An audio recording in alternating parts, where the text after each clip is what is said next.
Çoğunla gayret gelle ve oğlum gelle.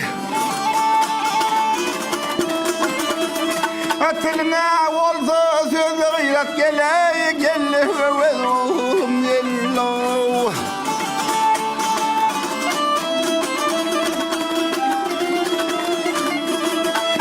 Ağır benim kovdum yanından, ayırdım hanımanından, gültlerim yere uzanından gele gele ve oğlum gele.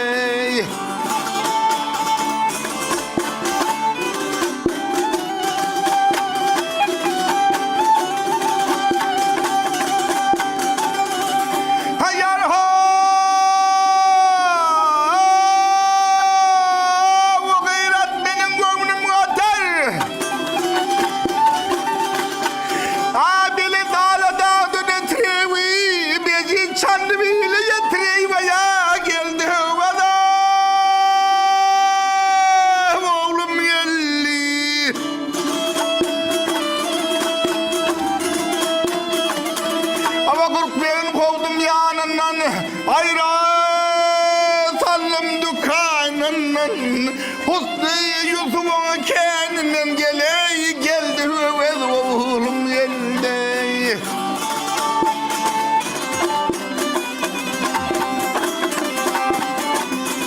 Ayetti pirlerin duası yaradan haktır senavse. Geri olayım gönlünün hoş geldi geldi ve oğlum geldi. Eyvah hey.